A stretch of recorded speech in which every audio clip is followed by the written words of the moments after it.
بسم الله الرحمن الرحيم سبحانك لا علم لنا إلا ما علمتنا إنك أنت العليم الحكيم يا أيها الذين آمنوا كتب عليكم الصيام كما كتب على الذين من قبلكم لعلكم تتقون. د سورة البقره دریمه حصہ شروع وا چې پاغي کې بنیادی مسله د الله تعالی په لار کې د الله تعالی د دین د اوچتولو د پاره جهاد کولو، یعنی خپل بدن قربانی ته پیش کولو. د دې جهاد نه مخکې الله تعالی اول د مجاهد د عقیدې د تربیت د پاره او داغه د اعمالو د تربیت د پاره څه حکمونه په 178 نمبر آیت کې ذکر کړل. بیا څو پوری چې د مجاهد خپل وطن برابر نه وي، د جهاد د پاره هغه خپل وطن نه بهر ته نشي وتلی، ذهن به د هغه چې دی نو منتشر او خور ووري. د هغې دپاره الله تعالی د اصلاح المملکت یعنی د خپلې علاقې او د خپل وطن د برابرولو دپاره څه قوانین بیانول چې په هغې کې اولنی قانون ذکر شو په آیت نمبر 178 کې چې د ظالم نه به تاسو بدل اخلی، کتب علیکم القصاص. او 180 آیت کې دوباره الله تعالی دویم حکم ذکر کړو چې په ملک کې بس تاسو د تقسیم الاموال د مالونو د تقسیمولو چې کومه طریقه ده هغه به د شریعت مطابق، او د هغې نه یوه نمونه ذکر کړله د میراث په شکل کې. په دې آیات کریمه 183 کې الله تعالی دریم حکم ذکر کوي، الامر بالصوم لارتباط النفس. د روجې حکم د پاره د کنټرول کولو د خپل نفس. د دې د مخکې څه چې کوم دی نو دا تعلق دی چې د مال تقسیم به تعالی د شریعت مطابق کولی شي چې کله ستا په خپل ځان باندې کنټرول وي، ستا نفس په خپل کنټرول کې راځي، او د هغې یو بنیادی علاج دی چې هغه روجه ده. او وروستم بیا د الله تعالی د حرامو د خوړلو نه منع کول کوي، ولا تأکلوا اموالکم بینکم بالباطل. د هغې دپاره هم دا ضروري ده چې ستا په ځان باندې کنټرول وي. نو د هغه کنټرول دپاره الله تعالی حکم د روجې راولیږو چې ستا خپل مال دی خو شریعت تا ته وایي چې دا مه خوره. نو د الله د حکم د وجې نه ته د خپل جایز او حلال مال نه منع شوې او هغه دې ونه خوړو. نو د الله تعالی د طرف نه چې کوم حکم تا ته کیږي د منع کېدلو د رشوت او د حرام مالونو نه، نو ستا تربیت وشو، ته به د هغې نه بیا ځان بچ کولی شي. یا ایها الذین آمنو، ای هغه کسانو چې ایمان یې راوړی دی، کتب علیکم الصیامو، فرض کړی شوي دي په تاسو باندې روجې نیول، کما کتبه لکه څنګه چې فرض کړی شوي وو علی الذین په هغه کسانو باندې من قبلکم چې مخکې ستاسو نه وو، لعلکم د دې دپاره چې تاسو تتقون بچ شئ د اور نه، د دې دپاره چې تاسو تتقون پرهیزګاره شئ. بنیادی حکم خو دغه چې د ځان د کنټرول کولو دپاره به تاسو روجې نیسئ. خو په دې آیات کریمه کې الله تعالی خطاب وکړو مؤمنانو ته، یا ایها الذین آمنو، ای مؤمنانو. نو وروسته حکم چې دی نو هغه د روجې دی، او اول یې وفرمایل ای مؤمنانو. په دې کې دې خبرې طرف ته علما کرام فرمایي اشاره ده چې دا څومره د ایمان نه وروستو اعمال دي او حکمونه دي، د دې اعمالو حکم کافر ته چې دی نشته دی.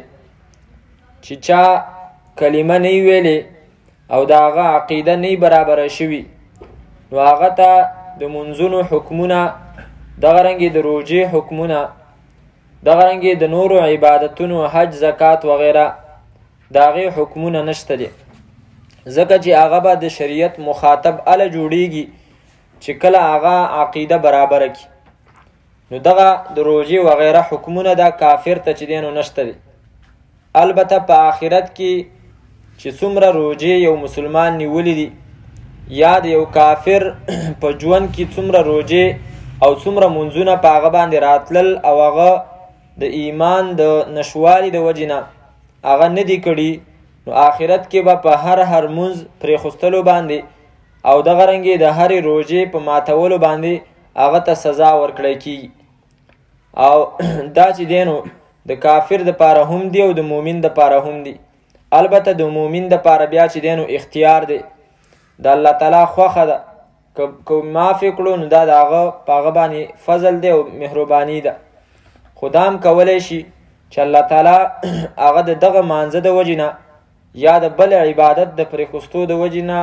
جهنم ته چې دی نو وغورځوي. او دا د قرآن کریم بیان دی، لکه صورت مدثر تاسو راواړوئ، د یو عبادت د وجې نه کله کله چې کوم دی نو یو کس الله تعالی جهنم ته غورځولی دی. 523 صفحه ده او آیت نمبر دی 40 41 42 43. فی جنات یتساءلون 583 صفحه سورة المدثر. فی جنات یتساءلون، دا نیکان او خلاص والا خلق با په جنتونو کې یتساءلون تپوسونه به کوي عن المجرمین د مجرمانو نه، ما سلککم فی سقر، څه شي داخل کړلی تاسو په هغه سخت اور کې په سقر کې. قالو نو به وایي هغوی لم نکو من المصلین، نه و موږ چې مونځ به م کولو. نو انتهایی سخت آیات دی د هغه چا دپاره چې هغوی مونځ نه کوي. بلکل د جهنمینو په خوله باندې د جهنم ته د داخلېدو وجه او سبب بیانوي. لم نکو من المصلین، نو منګه چې منګ په دنیا کې مونږ کولو، ولم نکو نطعم المسکین، او منګه نو چې منګه به مسکین لا او غریب لا فقیر لا خوراک ورکولو. وکنا نخوض مع الخائضین، او منګه چې ننوتلو به په بې فایدې خبرو کې سره د ننوتونکو نه. وکنا نکذب بیوم الدین، نو دا ټول عبادتونه د دې د نه کولو د وجې نه هغه خپل مقام خپل حشر او انجام چې دی نو هغه ذکر کړو. خو آخره کې یوه خبره داسې ذکر کړه چې د هغې تعلق د عقیدې سره هم دی. وکنا نکذب بیوم الدین، او موږ چې نسبت د دروغو بم کولو ورځې د سزا او د جزا ته، حتی اتانا الیقین، تر دې پورې چې رالی په موږ باندې مرګ. یقین دا د مرګ نوم دی. نو د دې نه معلومه دا شوله چې په آخرت کې به کافر ته دغه هر یو عمل د نه کولو د وجې نه سزا میلاویږي. او البته په دنیا کې چې کوم دی نو هغه مخاطب نه دی، یعنی یو مسلمانانو بادشاه خلیفه دا په یو کافر باندې په زوره باندې مونځ نشي کولی، او نه په هغه باندې په زوره چې کوم دی نو هغه روژه نیولی شي، ځکه چې هغه مخاطب نه دی د دې حکم څو پورې چې د هغه عقیده نه برابره شوي. الله تعالی فرمایي یا ایها الذین آمنو، ای مؤمنانو، په مؤمنانو باندې روژه فرض شوله. وسه الله تعالی دیو ته فرمایي چې تاسو بهترین امت وئ، کنتم خیر امت، بهترین امت وئ. نو مخکنو خلکو باندې موږ دا روژه فرض کړې وه، نو هغو نیولې وه، نو دغه رنګې تاسو به هم دا روژه نیسئ. ولې؟ ځکه چې تاسو د هغو نه ډېر غوره وئ. نو چې د هغو نه ډېر غوره وئ او هغو نیولې ده، نو ستاسو د شان سره لایق دا ده چې تاسو یې خامخا ونیسئ. کتب علیکم الصیام، فرض کړی شوي دي په تاسو باندې روژې د باندې فرض کړی شوي دي. دا د الله تعالی د کلام عجیبه چې کوم دی نو شان دی او ډېر ښایسته انداز دی چې کوم یو شی په نفسونو باندې معمولي غونته کې بوج جوړیږي، الله تعالی په هغې کې دا نه فرمایي چې دا خبره ما په تا باندې چې کوم دی نو دا مې د باندې ایښې ده، دا به خامخا ته کې. کله کله الله تعالی داسې وایي چې دا په تا باندې فرض کړی شوې ده، خو چې کومه خبره په نفس باندې هغه ښه لګي د خوشحالۍ والی، نو هلته بیا قرآن کریم انداز بدلی.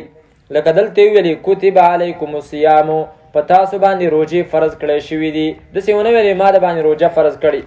خو بل ځای کې صورت انعام کې غالبا سورة انعام صفحہ نمبر 122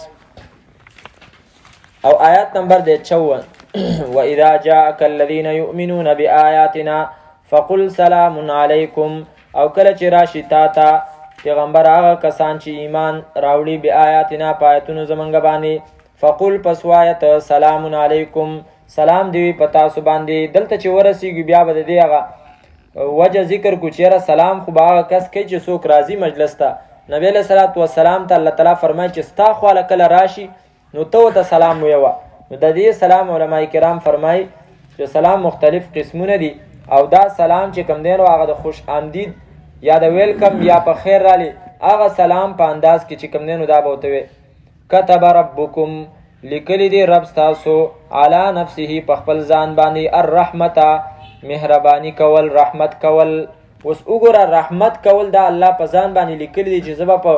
مؤمنانو باندې رحمت کوم نو دای ځان ته چې کوم دی نو منسوبه کړه او دا ویلې ما په تاسو باندې دا رحمت لیکلی دی چې دا رحمت به زه په تاسو باندې چې دی نو کوم او دلته یو فرمایل په تاسو باندې فرض کړی شوي دي ځان ته نسبت ونه کما کتب علی الذین من قبلکم لکه څنګه چې فرض کړی شوي وي په خلکو باندې چې مخکې ستاسو نه وو نو په هغو باندې فرض کړی شوي وو او تاسو د هغې نه بهترې وئ هغو نیولې وي نو تاسو یې نیسئ اوس دې کې دا تشبیه زمونږ د روژې د مخکنو امتونو د روژو سره ورکړله خو زمونږ او د مخکنو امتونو په روژو کې مختلفو طریقو باندې فرقونه و داسې نه وه چې څنګه زمونږ روژې دي د دې امت داسې د مخکنو امتونو روژې هم وي بلکې په هغې کې فرق دی صرف دا تشبیه چې کوم دی نو ورکړې ده په فرض کېدو کې په هغو باندې هم فرض وي او په موږ باندې هم چې دی نو فرض دي باقي د هغو روژې چې دی نو هغه مختلفې وي ځینې روژې په هغو کې داسې وي چې هغو به 3 ورځې چې کوم دی نو هغه روژه نیوله 3 ورځې مطلب په میاشت کې به 3 ورځې نیولې ځینې په هغو کې داسې وي چې هغې کې به د خبرو نه هم روژه وه ځینې پکې داسې وي چې په هغې کې به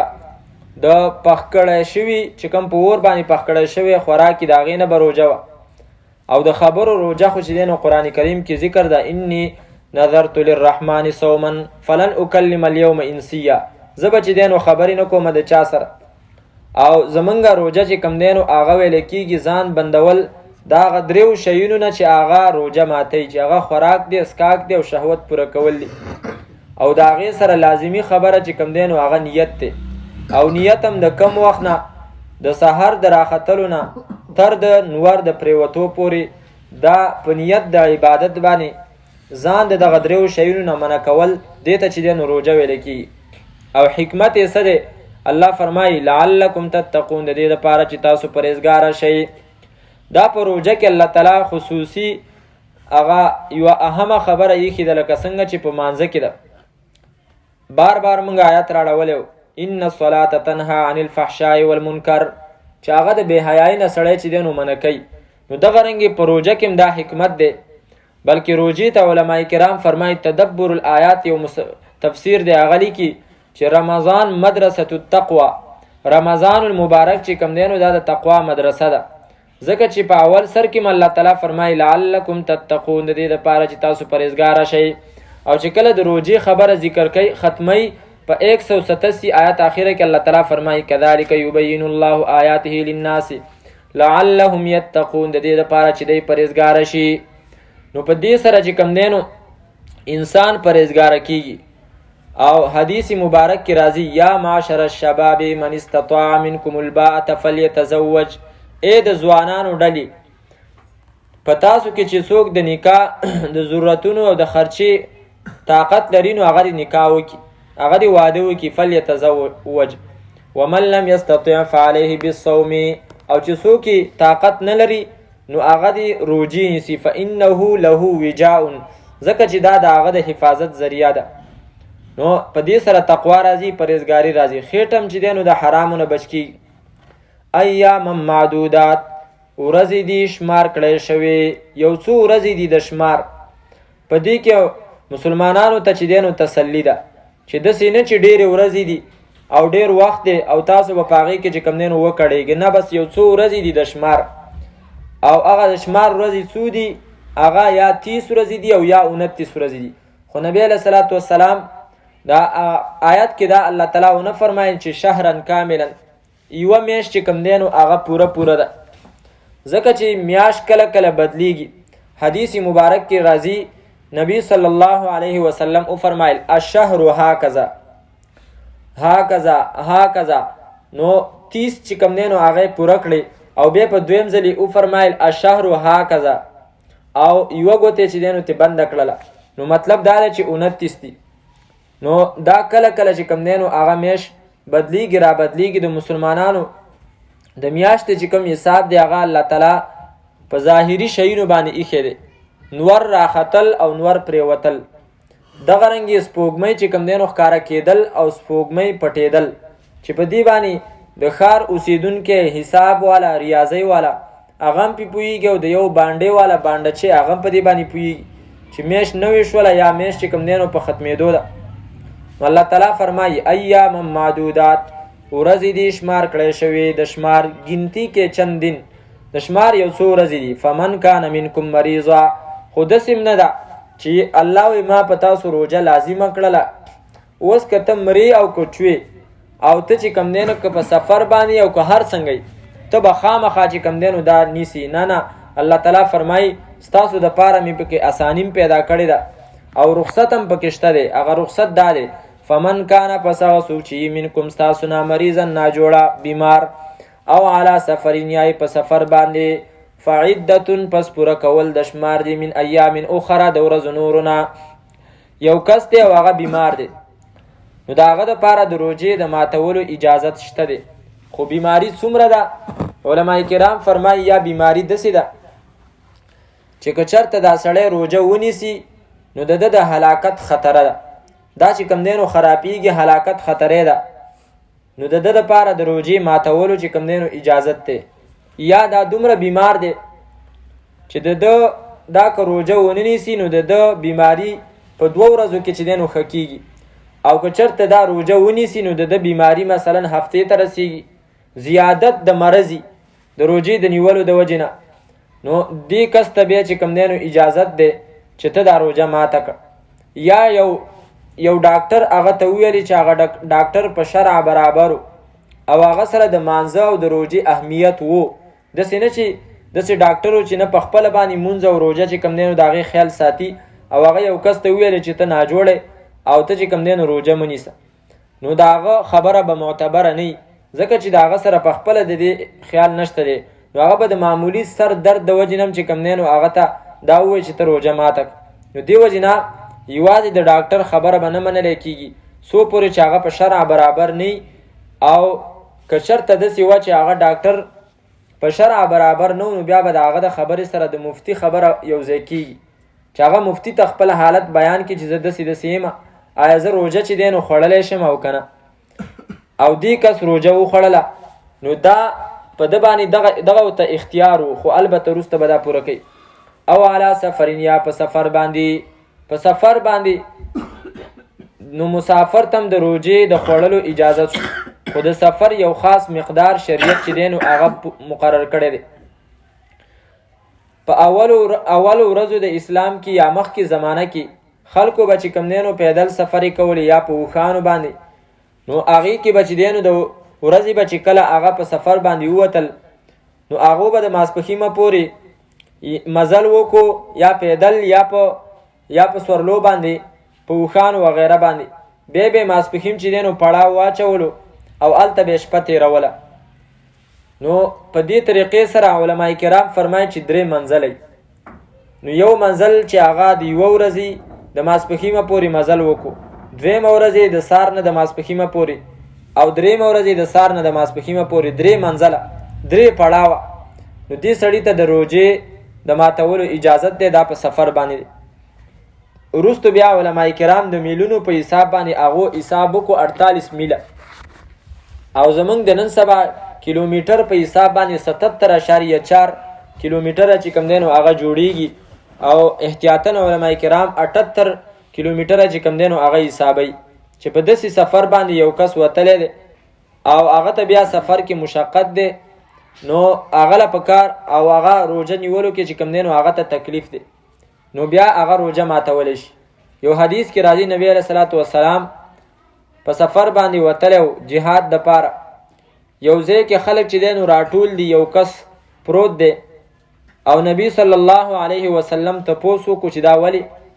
ویل ده روژه نیولې ده په سفر کې، اوس ورته تکلیف دی او بېهوشه شوی دی.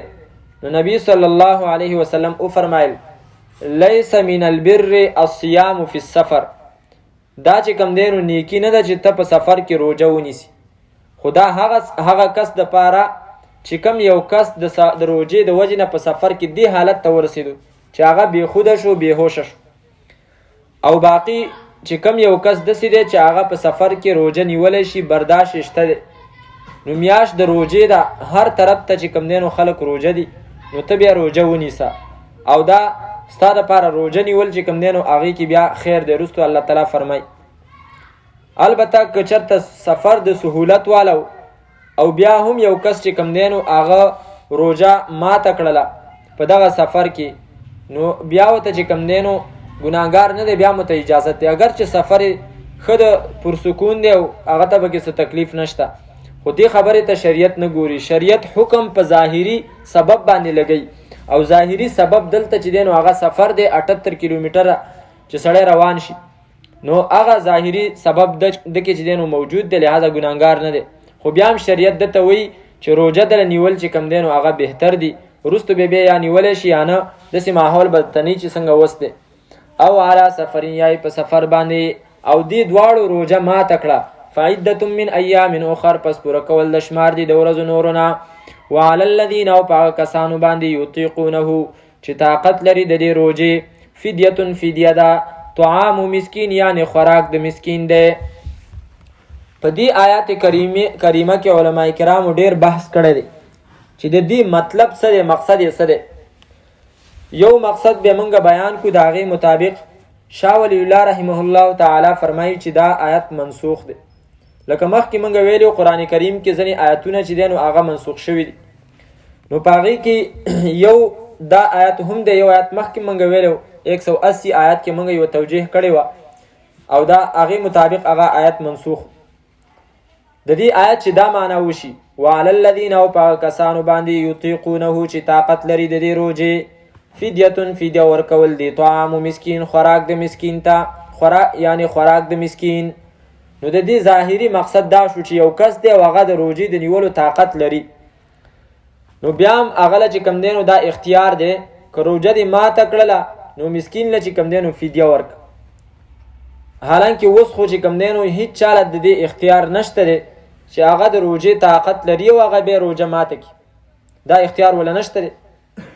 علماء کرام فرمایي چې دا د اسلام په ابتدایي ورځو کې چې په هره میاشت کې 3 ورځې وي، نو د هغې اختیار چې که ته دا نیسي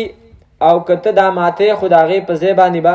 غریب له بیا چې کوم دی نو فدیه ورکې. د یوې روژې چې کوم یو د یوې سرسایې مطابق فدیه جوړیږي، هغه به ته چې کوم دی نو غریب له ورکې.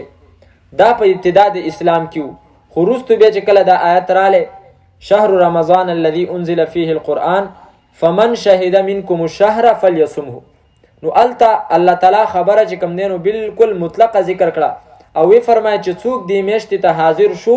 بس هغه به خامخا د دې روژه نیسي. نو د هغې مطابق دا آیت بیا منسوخ شو. البته زمونږ استادان د دې آیت چې دی نو داسې یو مقصد بیانوي چې د هغې مطابق دا چې کوم دی نو منسوخ نه پاتې کېږي، په دې باندې بیا هم عمل کېږي. هغې فرمایي وعلى الذین، او په هغه کسانو باندې یطیقونه چې هغې طاقت نه لري د دې روژې، فدیة فدیه ده، طعام مسکین یعنی خوراک د مسکین. اوس د دې مطلب دا شو چې کم یو کس د روژې طاقت نه لري، نو په هغه باندې چې او هغه روژه چې کم دی نو ماته کړله، نو بیا به هغه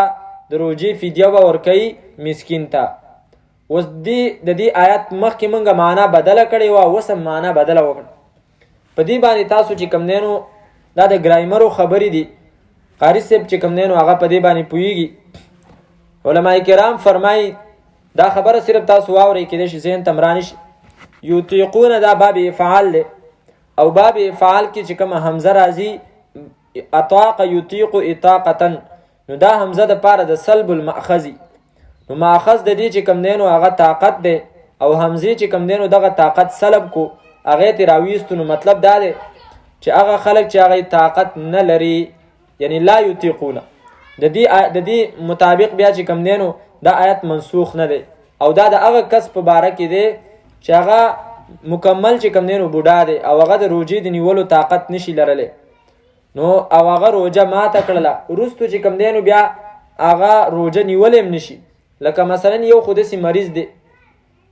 چې هغه روجه وخوړله او وروستو بیا دا امکان شته دی چې هغه به د روجې قضا راوړلی شي نو بیا به هغه فدیه نه ورکوي بلکې داسې کس چې هغه مکمل بوډا دی او آینده کې د هغه د روجې د نیولو د سره امکان نشته دی. یا مثلا داسې یو مریض دی چې دی خو ځوان خو د هغه بیماري داسې حد ته رسېدلې ده چې هغه روجه کې تنده یا لوږه نشي برداشت کولی او ډاکټران هغه ته وایي چې ستا دا مرض به دایمي دا به همیشه نو هغه چې دی نو بیا روجه ماته کی نو چې کومه روجه هغه ماتوي نو فورا هغه به چې کوم دی نو د هغې فدیه ورکوي مسکین ته. نو د هغې مطابق بیا دا آیت چې دی نو منسوخ نه دی. یا داسې یوه زنانه ده چې هغه ماشوم له چې کوم دی نو تی ورکوي او که چېرته هغې روجه چې دی نو مات ونیوله نو بیا ماشوم ته چې کوم دی نو خطره ده او د هغه د مرګ خطره ده نو د هغې دپاره هم چې کوم دی نو دا اجازت دی چې روجه دې ماته کی خو البته د هغې حکم بیا جدا دی چې روجه ماته کړله نو هغه به بیا وروسته قضا به راوړي د هغې او په هغې باندې بیا چې دی نو فدیه نشته دی. نو هغه هم په دې کې راله وعلی الذین هغه کسان یطیقونه چې طاقت نه لري د دې روجې فدیة طعام مسکین فدیه ده یعنی خوراک د مسکین دی. شاه ولی الله صاحب هغه د دې آیت یوه ښایسته معنا کړې ده. هغه فرمایي چې یطیقونه دا په خپل ځای باندې پرېږده هغه معنا داسې کوي وعلی الذین هغه کسان یطیقونه چې طاقت لري د دې روجې فدیة طعام مسکین په هغه باندې سرسایه ده چې هغه خوراک د مسکین دی. یعنی یو کس دی او هغه په روجه کې دی او هغه روجې ونیولې او هغه بیا اختر رالی او اختر کې چې کوم دی نو هغه مالدار هم دی صاحب نصاب دی نو په هغه باندې چې کوم دی نو بیا سرسایه هم لازمه ده چې هغه غریب له سرسایه هم ورکړي. دا بالکل یو آسان مقصد دی. شاه ولی الله صاحب چې کوم دی نو هغه دا مقصد بیان کړی دی او ډېر ښایسته مقصد دی. ذهن ته چې کوم دی نو په آسان راځي چې هغه کس چې هغه په روجه کې د روجې د نیولو طاقت لري او بیا اختر رالی او بیا چې دی نو دا صاحب نصابو نو په هغه باندې بیا مسکین له فدیه ورکول چې کوم دی نو هغه لازم دی. فمن تطوع پس هغه څوک چې نفلي وکړله خیرا نیکي فهو خیر له پس دا ډېر بهتر دی د ده دپاره. یو کس دی په هغه باندې روجه چې کوم دی نو راله د هغې سرسایه پرې راله دا فدیه پرې راله نو هغه که د یو مسکین په ځای باندې د یوې روجې فدیه دوو مسکینانو له ورکړي یعنې ډېره ورکړي نو دا د هغه دپاره لا ښه ده. وان تصوموا خیر لکم او دا چې روجه ونیسئ تاسو ډېر غوره دي ستاسو دپاره ان کنتم تعلمون که چېرته تاسو پوهیږئ. که روجه دې ونیوله نو ډېره دله غوره ده. دا د چا څه لګي دا د هغه مریض او د مسافر څه لګي. په سفر باندې نو هسې معمولي چې کوم دی نو بانه مه جوړوه چې یاره زه چې دی نو هغه مسافر یم او یا چې کوم دی نو ته معمولي مریضي په سر دې درد دی یا د هسې طبیعت چې کوم دی نو هغه ټیک نه دی او ته چې دی نو روجه ماته کړي. موږ چې کله ویسا کې درس کوو زمونږ یو ورځ درس ختم شو 26 رمضان نو موږ یو ملګری راسو د هغه موټرسایکل خراب و نو هغه موږ په ورځو کې ګرمي مې انتهایي چې کوم دی نو سخته وه د جون جولای هغه سختې ورځې وي نو موږ موټرسایکل د پسې رالو هغه مصري خواله نو مصري خواته چې کېناستو نو په هغه ورځ باندې ډېره زیاته ګرمي وه نو هغه یو مصري بل مصري ته وایي آج بہت گرمی ہے شکر ہے میں نے روزہ نہیں رکھا نو دسی بم نه کې دا خو څه اختیار نه دی ته خو بیا چې دی نو په هغې باندې عمل کې چې علی الذین یطیقونه طاقت لري بس ماتوي نه هغه خو منسوخ شوی دی نو دې وجې نه دغه بانې بم نه کې وان تصوموا خیر لکم او دا چې تاسو روجه ونیسئ په حالت د سفر کې یا په حالت د بیمارۍ کې خیر لکم دا ډېر غوره دي ستاسو دپاره ان کنتم تعلمون که چېرته تاسو پوهیږئ. شهر رمضان الذي اوس دا کومه میاشت چې الله وایي ما د هغې روجې په تاسو باندې فرض کړي دي نو دا د رمضان المبارک میاشت ده. شهر رمضان الذي هغه میاشت د رمضان ده الذي هغه انزل فيه القرآن چې په هغې کې رالیږلی شوی دی قرآن کریم. ګوره د رمضان المبارک مقام او عظمت الله ذکر کوي چې د دې دا مقام او عظمت چې دې ته حاصل دی نو دا د دې وجې نه چې په دې کې الله تعالی قرآن کریم رالیږلی دی. سورة القدر کې الله تعالی فرمای انا انزلناه فی لیلة القدر، موږ دا قرآن کریم را لېږلی دی په شپه د قدر کې. او مخکې موږ ویلو چې په شپه د قدر کې مطلب په یو ځل باندې د هغه لوح محفوظ نه بیت العزت یا اسمان دنیا ته چې نو په یو ځل راغلی. سورة دخان کې الله تعالی فرمای انا انزلناه فی لیلة مبارکه، موږ را لېږلی دی په هغه شپه د برکت کې، برکتي شپه کې چې کوم دی نو موږ را لېږلی دی. او چې کومې مخکاني صحیفې وي، مخکاني صحیفې لکه د ابراهیم علیه السلام صحیفې، یو حضرت ابو ذر رضی الله عنه فرمای چې د ابراهیم علیه السلام صحیفې په رمضان المبارک کې راغلی وي، خو هغه داسې نه وي چې لږې لږې راتللې، نه په یو ځل باندې هغه په یکم تاریخ باندې چې دی نو د حضرت ابراهیم صحیفې راغلی وي. د حضرت موسی علیه السلام صحیفې چې هغه د تورات نه مخکې چې کوم دی نو هغه راغلی وي، نو هغه په دریم رمضان المبارک باندې، یعنی د رمضان المبارک شپږم چې کله چې کله درې ورځې تیرې شوې نو په هغې باندې چې کوم دی نو هغه رمضان المبارک 3 ورځې تیرې شوې، نو په هغې باندې د حضرت موسی علیه السلام د تورات نه مخکې چې کومې صحیفې وي، صحف ابراهیم او موسی، هغه رالی. او په شپږم باندې چې کوم دی نو بیا د حضرت عیسی علیه السلام هغه انجیل چې کوم دی نو هغه رالی. او په 14 باندې د حضرت داود علیه السلام زبور راغلی. او قرآن کریم چې کوم دی نو د هغې یو ځل نزول چې شوی نو دا 40 د رمضان المبارک کې شوی، بیا په 23 کاله کې لږ لږ چې کوم دی نو هغه راغلی. هدى انزل فی القرآن چې را لېږلی شوی دی په هغې کې قرآن کریم، هدى للناس چې هدایت دی دا قرآن کریم د خلکو دپاره، وبینات من الهدى او واضح حکمونه دي د هدایت والفرقان، او جدا کوونکی دی د حق او د باطل. فمن شهد پس هغه څوک چې حاضر شو منکم ستاسو نه شهر دې میاشتې ته فلیصمه نو هغه دې روجي ونیسي. د دې په دې آیت باندې علماو یو مسله لیکلې ده، او هغې فرمایي چې یو ځای کې یو کس داسې دی چې هغه روجي چې کوم دی نو پوره کړي دي، مثلا بل ځای کې هغه روژه نیولې ده او هغه خپلې روجي پوره کړي دي، او بل ځای ته چې کوم دی نو هغه رالی او هلته خلک روژه دی او د ده روژه که دی هلته نیسي 21 چې کوم دی نو جوړېږي، نو هغې فرمایي د دې آیت د وجې نه د هغه دپاره د دغې ورځې روژه نیول چې کوم دی نو هغه لازمه ده. ځکه چې الله تعالی فرمایي چې میاشتې ته ته حاضر شوي نو بس ته به د هغې روژه نیسي. د دې وجې نه د دې خبرې د دې حکم چې کوم دی نو خیال ساتل پکار دي. په هر څه کې ګوره د خپل خواهش نه چې کوم دی نو هغه پکار دی چې سړی خبري چې دا حکم زه کومه نو دا چې د خواهش د وجې نه نشي. نو خلک 30 روژې پوره کړي بیا په اسلام کې 21 روژه نشته دی. ټیک ده 21 نشته دی، خو دا حکم دی چې کوم ځای ته حاضر شوي او هلته روژه وه نو هلته بیا چې کوم دی نو هغه ته به بیا روژه نه ماتې، هلته به روژه نیسي. بیا به په دې حکم باندې عمل څنګه کېږي چې موږ وایو چېرې 10 روژې دي او 21 پکې نشته دی او به زه به خپله روژه ماتوم، نو بیا به په دې حکم باندې څنګه عمل کېږي چې ستا روژې پوره دي او بل ځای کې چې کوم دی نو هغه خلک روژه دی او تا هلته لاړې نو روژه به ورسه نیسي، بیا خو په دې باندې سره عمل نه کېږي. ومن کان مریضا او هغه څوک چې بیمار او علی سفرین یا په سفر باندې فعدة من ایام اخر پس لازم دی په هغه باندې شمار د ورځو نورو نه پوره کول، د شمار د نورو ورځو نه دا پې لازم دی. دا مسله مخکې ذکر کړې وه، خو چونکې اولنۍ مسله هغه منسوخه شوله. وعلى الذين يطيقونه فدية طعام مسكين چې چای طاقت لرلو نو په هغه باندې فدیه وه، نو د هغه حکم منسوخ شو. نو ذهن کې به دا راغلی چې مریض او مسافر ته چې کوم رخصت و هغه به منسوخ وي. نو الله تعالی فرمایي نه، چې هغه په خپل ځای باندې دی. یرید الله غواړي الله تعالی بکم په تاسو باندې اليسر اسانتیا،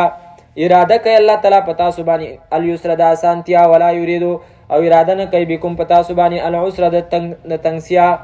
د تکلیف اراده په تاسو باندې چې کوم دی نو نه کوي. اسلام چې دی نو هغه آسان مذهب دی او د فطرت سره برابر مذهب دی. حضرت معاذ رضی الله عنه ته نبی علیہ السلام نصیحت کړی یسروا ولا تعسروا، چې تاسو بشروا ولا تنفروا، خلکو له زیری ورکوئ، خلکو له نفرت چې کوم دی نو مه پیدا کوئ، د دین سره له نفرت مه پیدا کوئ. او یسروا ولا تعسروا، کوشش کوئ د اسانتیا خلکو باندې حکمونه چې کوم دی نو مه ګرانوئ. او مخکني دینونه چې کوم په هغې کې خبرې ډېرې سختې وي او هغه چې کوم دی نو الله تعالی د دې امت نه لرې کړي دي.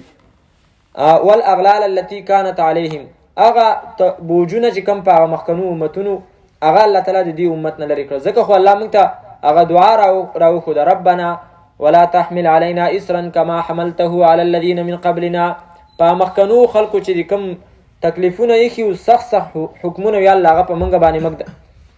ولتکملوا العدة او د دې لپاره چې تاسو پوره کړئ شمار لره. څه مطلب؟ مریض او مسافر نو بیا د باندې چې کوم دی نو شمار لازم دی د نورو ورځو نه، د دې لپاره چې کومې ورځې تا خوړلي دي چې